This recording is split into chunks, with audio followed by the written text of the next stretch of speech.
lutas, tristezas e opressões abalem as estruturas do meu ser. Mesmo que cadeias venham me prender, escuridão ao meio-dia aparecer, posso crer e te dizer, posso crer e te dizer que o Senhor é o meu pastor e nada me faltará. Que o Senhor é o meu pastor e nada me faltará.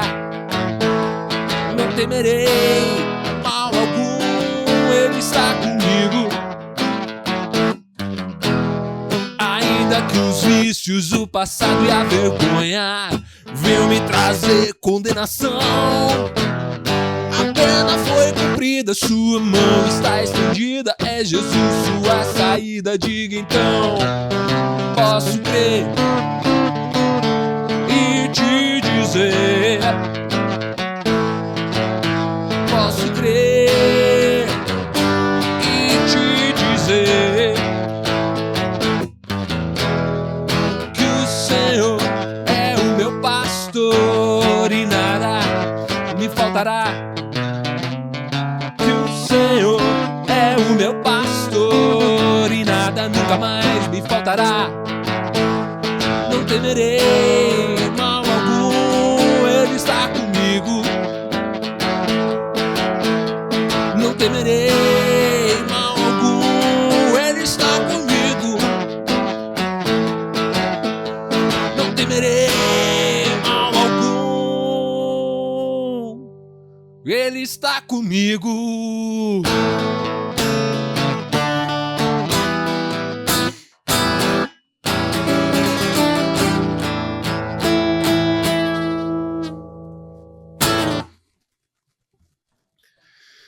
Senhor, entramos na Tua presença, cientes da nossa dependência do Senhor, como ovelhas que somos, diante de um pastor que é aquele que nos guia, aquele que nos leva por todo lugar. Então nós queremos te ouvir, te obedecer, reconhecer a sua voz e te acompanhar por onde o Senhor nos levar, Senhor. Fala conosco essa noite, nos abençoe com a sua presença e com a sua direção. É isso que nós te pedimos no nome de Jesus. Amém. Bom, essa canção, para quem não conhece, é uma música do Oficina G3, marcou minha adolescência, né? Do Oficina G3, chama Pastor. É inspirada, obviamente, né, no Salmo 23, mais especificamente no verso que a gente vai tratar hoje, o verso 4, né?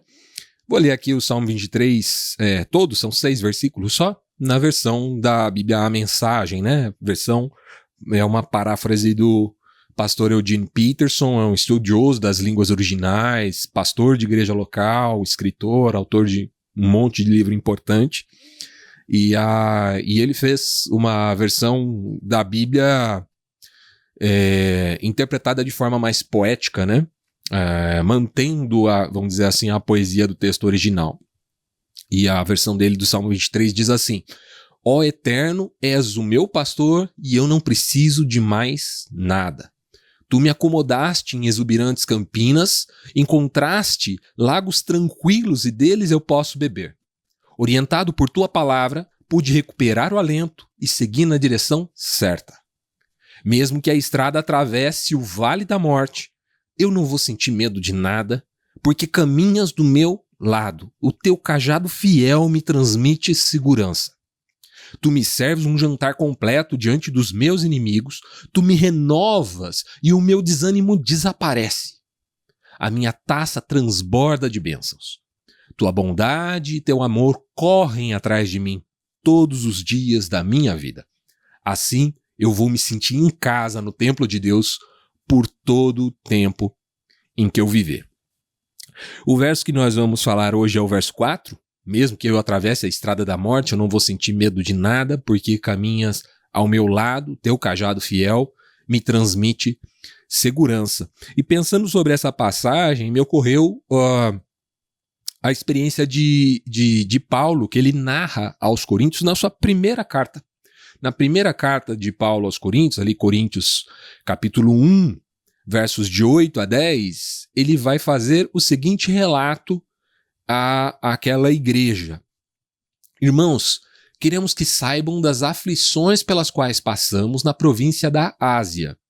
Fomos esmagados e oprimidos além da nossa capacidade de suportar, e pensamos que não sobreviveríamos. De fato, esperávamos morrer, mas como resultado, deixamos de confiar em nós mesmos e aprendemos a confiar somente em Deus que ressuscita mortos. Ele nos livrou do perigo mortal e nos livrará outra vez. Nele depositamos nossa confiança e ele continuará a nos livrar. É interessante que esse mesmo Paulo é aquele que vai dizer na sua carta a Timóteo que Deus não permite que a gente passe por situações que a gente não vá suportar, né? E aqui aos Coríntios ele fala, olha, a gente passou por uma situação que eu tinha certeza que a gente não ia suportar, que eu tinha certeza que a gente ia sucumbir, que a gente ia morrer. Mas a confiança dele em Deus não é renovada simplesmente na crença de que Deus vai livrar ele daquela situação. A crença que ele tem em Deus é a crença que Deus é poderoso, inclusive para ressuscitá-lo caso ele morra. Não tem problema se morrer. Deus é poderoso até para me ressuscitar. Então a confiança dele transcende o livramento daquela situação. O ponto é, nós precisamos ter consciência, e esse é o primeiro ponto que a gente aborda aqui, da realidade do Vale da Sombra da Morte. O Vale da Sombra da Morte não deve ser negado. Sabe aquela pessoa que fala que não quer ficar triste, não quer ficar chateada, não quer ficar deprimida? Então ela nega a realidade dura das coisas, a realidade difícil das coisas. Ela pinta um retrato muito bonito de uma realidade utópica, perfeita, que não tem sombras, que não tem morte, que não tem tristeza, que não tem dor, né? E ela vive nesse mundo de fantasia, muitas vezes. É necessário entender que muitas vezes o Senhor vai nos guiar por caminhos que passam pelo vale de sombra e de morte. Então, ao invés da gente negar que aquela realidade existe, que aquele perigo é real, que a gente está de verdade correndo risco de vida, a gente abraça essa realidade e entende que o Vale da Sombra da Morte é real e é um risco real. Atravessar o Vale da Sombra da Morte significa que eu posso morrer. Essa é uma realidade. Todos nós, né? Nós costumamos ouvir e dizer que para morrer basta estar vivo, né? Talvez seja a única grande certeza da vida é a morte, né? Em algum momento, cada um de nós vai partir, né? Então não adianta a gente negar essa realidade. Não adianta a gente negar a tristeza, não adianta a gente negar a decepção. O Vale da Sombra e da Morte é um lugar por onde nós vamos passar. E a gente precisa encarar isso com realismo. Não com pessimismo, nem com otimismo, mas com realismo. O segundo ponto é talvez o mais confortante, né, de se estar no Vale da Sombra e da Morte. O salmista vai dizer que, ainda que eu ande pelo Vale da Sombra da Morte, eu não vou ter medo, porque o Senhor está comigo. A gente cantou aqui, né? Não temerei mal algum, ele está comigo. É isso.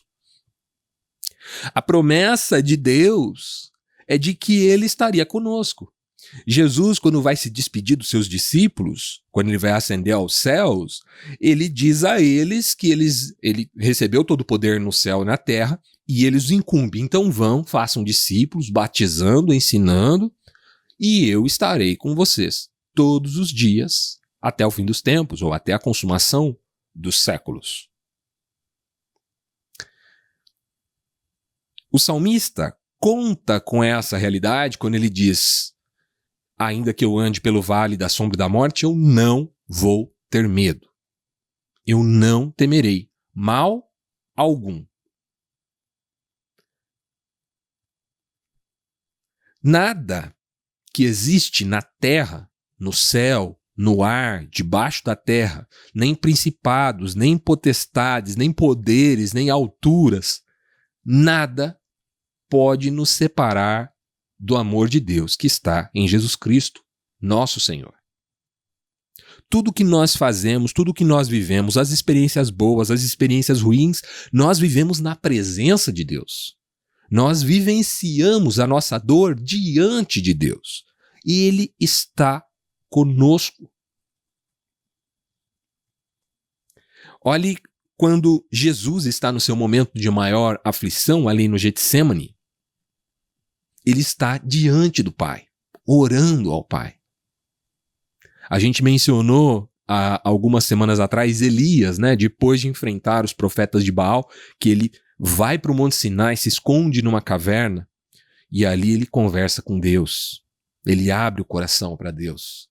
Diz que está difícil, que ele não aguenta mais, que ele prefere morrer. Mas ao invés de Deus dizer para ele, tá bom, morre então, né? Não. Deus diz a ele, ainda existe um remanescente. E você vai até Eliseu. E ele vai ser seu discípulo. E aí Elias vai, coloca sua capa sobre as costas de Eliseu. Eliseu estava arando um campo. Ele mata a junta de bois que ele estava usando para arar esse campo. Quebra o arado que ele estava usando. Faz uma fogueira. Serve aqueles animais de alimento para sua família e vai embora. Com Elias. A gente tem a certeza do vale da sombra e da morte. Por outro lado, a gente tem a certeza de que a gente não está sozinho no vale da sombra e da morte. Agora, o terceiro aspecto que a gente precisa ser consciente é de que a luz de Deus transcende, atravessa, dissipa a sombra e a morte. Nós estamos passando por uma situação difícil. Deus está conosco nessa situação difícil. Agora, a presença de Deus, em algum momento, vai dissipar essa escuridão. É a crença no poder e na autoridade de Deus, que é maior do que a sombra e a morte. Jesus é aquele que venceu a morte, né? Como é que a gente vai temer a morte do lado da única pessoa que venceu a morte? Não existe risco, não existe medo. Pouca gente faz essa leitura de Coríntios 13, 1 Coríntios 13, mas é isso que Paulo está dizendo quando ele afirma: o perfeito amor lança fora o medo. Quem é o perfeito amor? O amor de Deus. É o amor de Jesus Cristo. Aquele que vence a morte, que vence o mundo, que vence as trevas. Do lado dele a gente vai ter medo do quê? O que é que a gente pode temer estando ao lado de Jesus? Existe uma música que eu gosto bastante, eu estava até na dúvida de cantar ela ou essa do Oficina G3 que eu cantei, que é uma música do Salomão do Reggae. Essa música se chama Jesus, o Sol e o Reggae. E ele canta assim, ele diz que pode até chover e eu não ver o sol, mas além das nuvens eu sei que ele está. Na música ele conta que ele foi para a beira da praia para procurar um lugar bonito para ver o sol nascer. Só que o tempo estava todo fechado e ele não viu sol nenhum, né? E aí ele faz essa reflexão, que além das nuvens escuras, o sol continua pleno. Se você subir acima das nuvens, por mais que esteja acontecendo uma tempestade, lá em cima está tudo bem. As tempestades que nós enfrentamos não afetam o poder de Deus, não chegam na sua magnitude e na sua grandeza. E em algum momento essas nuvens vão se abrir, elas vão se dissipar. E a gente vai ver o sol brilhar de novo.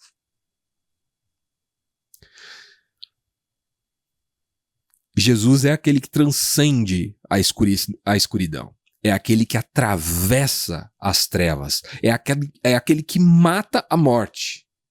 É aquele que destrói e expõe à vergonha o inimigo das nossas almas.